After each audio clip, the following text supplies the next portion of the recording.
राजा गंधर्व सिंह बहुत ही ज्यादा प्रतापी राजा थे कि दो रानियां थीं और दोनों रानियों को एक एक पुत्र था। दोनों पुत्र वीर तथा साहसी थे। वाह गुरुदेव वाह, आपकी जितनी भी प्रशंसा की जाए वो कम ही है। आपने मेरे पुत्रों को एक समान वीर योद्धा बनाया है।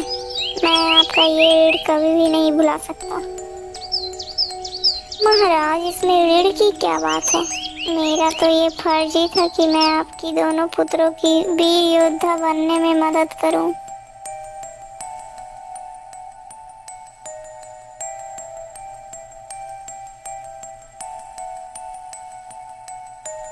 देखो, हमारे बेटों की बहादुरी और नियतता को इसे कहते हैं असली राजकुमार, जो चाहे तो अपनी शक्ति से पूरे संसार को अपने कदमों में झुका सकता है।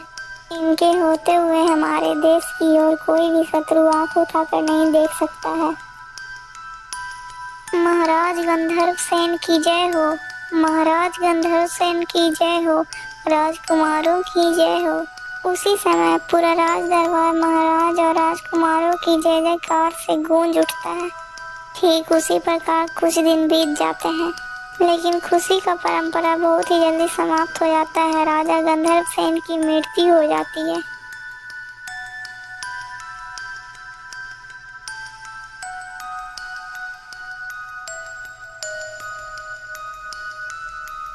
मंत्री जी, अब तो हमारे महाराज नहीं रहे, इसीलिए हमारे गद्दी पर किसी वीर सैन को बैठाना ही चाहिए।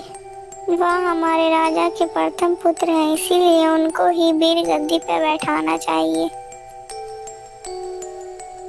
इसी प्रकार सारे कर्ताओं ने मिलकर वीर सैन को ही अपना राजा बना लिया।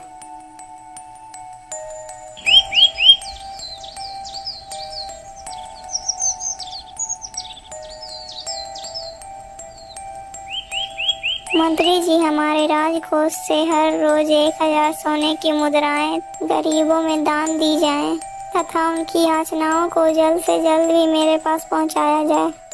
राजा इसी प्रकार अच्छे कार्यों में लग जाता है।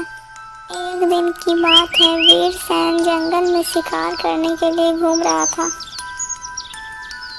मुझे लगता है आज मेरे हाथ कोई भी शिकार नहीं लगने वाला है। अब मैं ऐसा करता हूँ कि नदी के पास जाकर थोड़ा सा पानी पी लेता हूँ।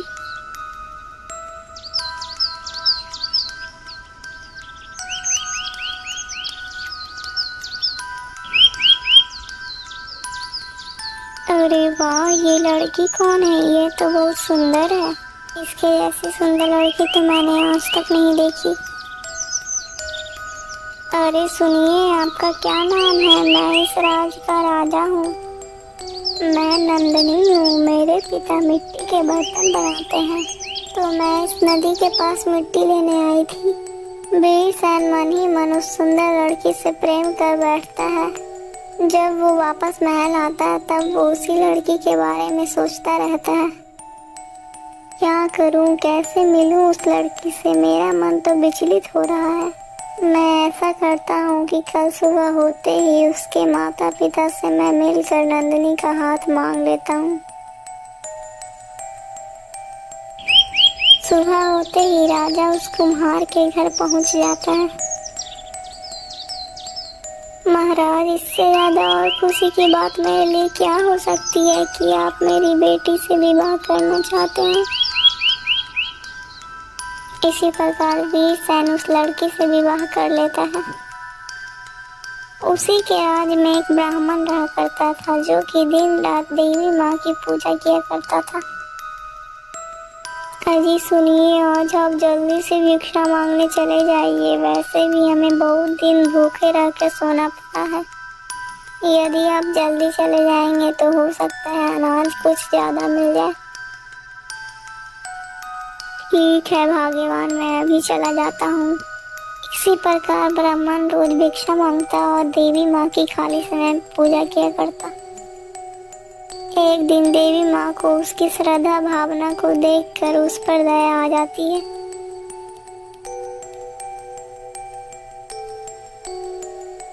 आंखें खोलो पुत्र, देखो मैं तुम्हारे सामने बैठी हूँ। अरे ये शोर कैसा?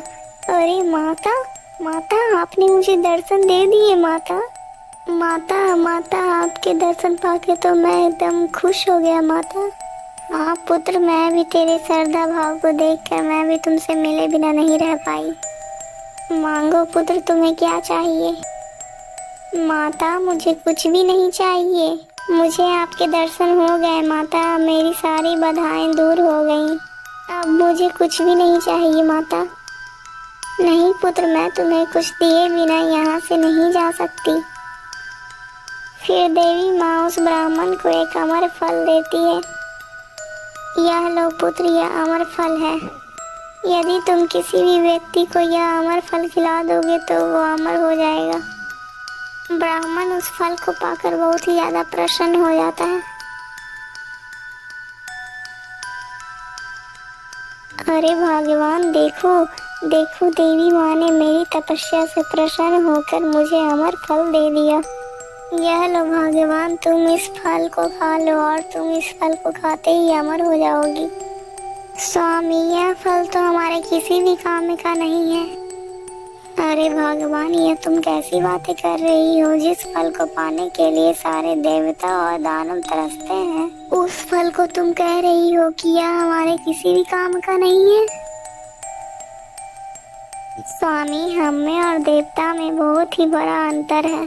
सबसे पहले तो हम ब्राह्मण हैं और आप तो जानते हैं ब्राह्मण का काम पूजा पाठ कराना और सारे संसार के भलाई के बारे में सोचना है। तो भला हम इस संसार में अधिक देर तक जीवित रहकर क्या करेंगे? क्या आप जानते नहीं कि यह पूरा संसार दुख और पापों का घर है? इस दुनिया में हम जितनी भी देर जीवित रहेंगे उतना ही कष्ट हम लोगों को भोगना पड़ेगा। इसलिए हमारे पास ये अमर फल होने के बाद भी कोई लाभ नहीं है। तो फिर भगवान, हम इस फल का क्या करें? स्वामी, आप चिंता ना करिए, आप इस फल को हमारे राज्य के राजा को दे दीजिए और वो इस फल को खाकर अमर हो जाएंगे। बहादुर और धर्मी का अमर होना बहुत ही जरूरत है हमारे लिए। हाँ हाँ भगवान, तुम ठीक कहती हो, मैं यह फल राजा को दे आता हूँ। इतना कहकर वो पंडित राजमहल की ओर निकल पड़ता है। दोस्तों, इस वीडियो का पार्ट 2 हमारे चैनल में ज़रूर देखिएगा। और हाँ दोस्तों, अगर आपको ये वीडियो अच्छी लगी तो प्लीज़ वीडियो को लाइक करके चैनल को सब्सक्राइब कर दीजिएगा।